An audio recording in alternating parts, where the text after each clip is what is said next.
दोस्तों, बारिश का मौसम जंगली जीवन के लिए बेहद आवश्यक है। बारिश धरती की सिर्फ प्यास ही नहीं बुझाती, अपितु ये जंगली जीवों के मन को भी प्रफुल्लित कर देती है। यदि आप किसान नहीं हैं और गैर मौसमी बारिश ने आपकी फसल को नुकसान नहीं पहुंचाया है, या फिर ऑफिस जाने के लिए आप बाइक का इस्तेमाल नहीं करते, जिस कारण आपको बिना वजह भीगना नहीं पड़ा है, तो आपके भीतर भी बारिश को देखकर एक खुशी की लहर दौड़ जाती होगी। लेकिन कुछ जीवों को बारिश बेहद ही अधिक पसंद है। हमारे लिए बारिश का मौसम सिर्फ गर्मी से राहत भर पाने का एक साधन है, किंतु जंगली जीवों के लिए ये बारिश उनके सोचने समझने और जीने का ढंग ही बदल देती है। तो चलिए आज के वीडियो में कुछ ऐसे ही जीवों के बारे में जानते हैं जो जीव बारिश से बेहद ही अधिक प्रेम करते हैं।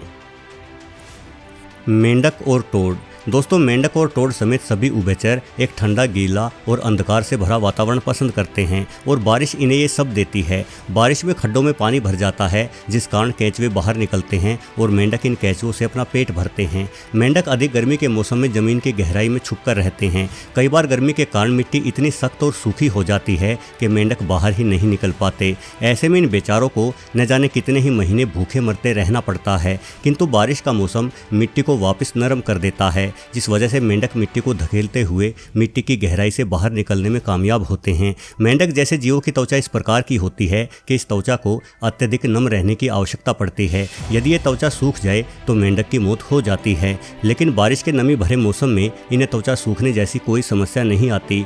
आपने बारिश के मौसम में रात्रि के समय मेंढकों को जोर से टर टर करते हुए सुना होगा। दरअसल ये नर मेंढक होते हैं जो एक लंबे समय के इंतजार के बाद मादाओं को आकर्षित करने के लिए इस तरह की आवाज़ें निकालते हैं। खास बात यह है कि जो नर मेंढक जितनी जोर से चिल्लाता है, मादाएं उस नर की ओर उतनी ही जल्दी आकर्षित होती हैं। इन सब के अलावा मेंढक अपने अंडे भी पानी से भरे खड्डों में ही देता है, यानी बारिश हर ओर से मेंढकों के जीवन में रंग भर देती है। सांप। ठंडे खून के प्राणी होने के कारण सांप भी अधिक सर्दी और गर्मी बर्दाश्त नहीं कर पाते। ऐसे में बारिश का मौसम ही इनके लिए आदर्श माना जा सकता है। कई प्रकार के सांप जैसे कोबरा आदि पानी को बेहद अधिक पसंद करते हैं। ये सांप पानी के अंदर घुसकर मेंढकों का शिकार करते हैं। आमतौर पर यह माना जाता है कि पानी यानी नदी तालाबों में रहने वाले सांप जहरीले नहीं होते, किंतु ये दावा पूर्णतः असत्य है। दरअसल नदी तालाबों में भी वही सांप उतरते हैं जो सांप जमीन पर पाए जाते हैं। नदियों में सांपों की कोई अलग उपप्रजाति नहीं रहती। हाँ, समुद्रों में जरूर अलग उपप्रजाति के सांप रहते हैं और वो सांप जमीनी सांपों से भी अधिक घातक विष रखते हैं। सांप दलदली इलाकों के भी बेहद शौकीन हैं, क्योंकि यहाँ उन्हें अनेकों ऐसे छोटे जीव मिल जाते हैं जिनका सांप शिकार कर सकते हैं। बारिश का मौसम सांपों के शरीर में हार्मोन का बदलाव करता है, जिस वजह से सांप न सिर्फ मिलन को आतुर होते हैं बल्कि ये बेहद हिंसक भी हो जाते हैं। अक्सर सांपों द्वारा इंसानों के काटने के अधिकतर मामले बारिश के मौसम में ही सामने आते हैं। बारिश के खुशनुमा मौसम में बिलों में छुपे रहने वाले तमाम सांप बाहर निकल आते हैं, इसलिए इस मौसम में खेत और पार्कों आदि में घूमते समय आपको हमेशा सावधानी रखनी आवश्यक है। भैंस। दोस्तों, चाहे वो पालतू भैंसे हो या जंगली भैंसे, इस भारी भरकम जानवर को बारिश और कीचड़ बेहद अधिक पसंद है। बारिश में न सिर्फ भैंसें खेलना पसंद करती है, बल्कि ये देखा गया है कि इस दौरान भैंसें अधिक चुस्ती और फुर्ती से भी भर जाती है। आमतौर पर जंगल में बारिश के मौसम में शेर भी भैंसों पर हमला करने से कतराते हैं। असल में भैंसों का गर्भधारण का समय भी बारिश का ही मौसम है। इस वजह से इन दिनों नरों के बीच खूंखार लड़ाइयाँ होती रहती हैं। इन लड़ाइयों में नरों का हिंसक रूप देखकर शेर भैंसों के झुंड से दूरी बना लेते हैं। एक हिंसक भैंस कितनी घातक हो सकती है, उसका अंदाजा आप ये वीडियो देखकर लगा सकते हैं। यहाँ एक तगड़ा भैंसा शेर को पानी के अंदर बुरी तरह से पीट रहा है। शेर के अन्य साथी दूर खड़े तमाशा देख रहे हैं, किंतु किसी की हिम्मत नहीं हो रही जो पिटाई खाते शेर की मदद कर सके।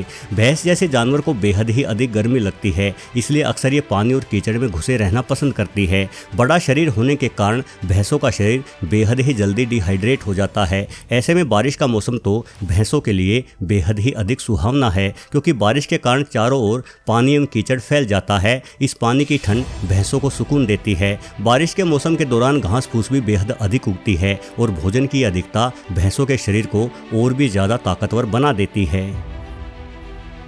पक्षी।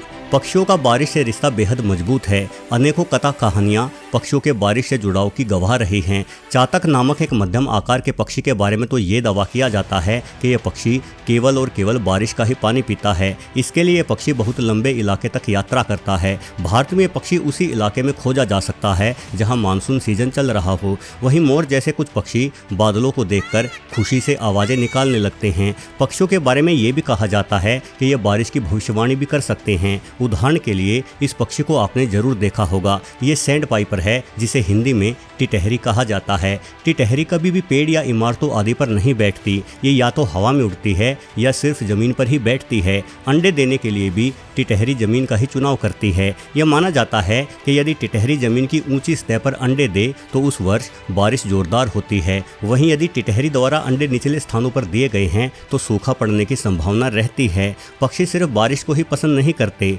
बल्कि पक्षियों की कई प्रजातियां बारिश से बचाव का भी बेहद उम्दा प्रबंध करती है। ये इस तरह के वाटरप्रूफ घोंसले बनाते हैं जिनके भीतर एक बूंद भी पानी नहीं घुस सकता। इन सुरक्षित घोंसलों में बैठकर ये पक्षी आराम से बारिश पड़ने के खूबसूरत नज़ारे का आनंद उठाते हैं। कीट पतंग। दोस्तों, बारिश को सबसे अधिक पसंद कीट करते हैं। चींटी से लेकर तितली तक सभी प्रकार के कीटों की संख्या बारिश के तुरंत बाद अचानक से बढ़ जाती है। आपने कभी सोचा है कि बारिश के बाद अचानक से इतने सारे मच्छर हमें काटने के लिए कहां से आ जाते हैं? दरअसल कीटों में अद्भुत गुण होते हैं। ये अपने विकास में अधिक देरी कर सकते हैं। जैसे ही तेज गर्मी या ठंड का मौसम आता है तो मच्छरों का लार्वा डायपोज की स्थिति में चला जाता है। ये वो स्थिति है जिसमें मच्छरों का लार्वा एक तरह से सुप्त अवस्था में रहता है। लंबे समय तक इस लार्वे में कोई परिवर्तन नहीं होते। इस अवस्था में मच्छरों का यह लार्वा कई महीनों तक बना रह सकता है और जैसे ही बारिश एवं नमी का मौसम आता है तो मच्छरों का लार्वा तुरंत सक्रिय होकर 1 से 2 दिन में ही मच्छर में तब्दील हो जाता है और वो मच्छर हमें काटने के लिए हमारे घरों में घुस जाते हैं। चींटी जैसे जीवों में बारिश के मौसम में और भी अनोखे परिवर्तन आते हैं। ये बारिश के मौसम में अपने शरीर में पंख उगा लेते हैं ताकि लंबी दूरी तक यात्रा करके अपनी संख्या बढ़ाई जा सके। बारिश के मौसम में फूल पत्तियों के अधिक होने के कारण मधुमक्खियों जैसे कीटों को भी शहद बनाने के लिए भरपूर रस मिल जाता है।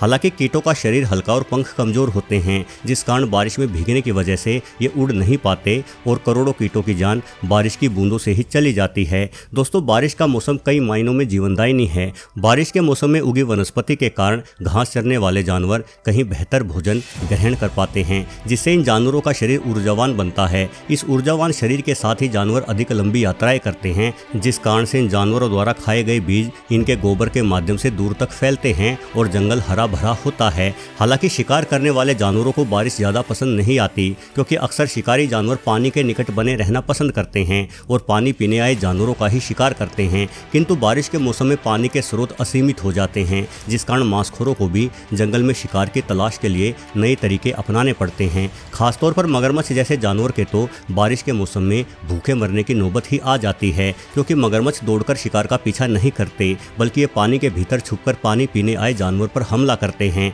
किंतु जब जंगल के हर छोटे बड़े गड्ढे में पानी भर जाता है तो भला मगरमच्छ के ठिकानों पर कौन जानवर जाएगा?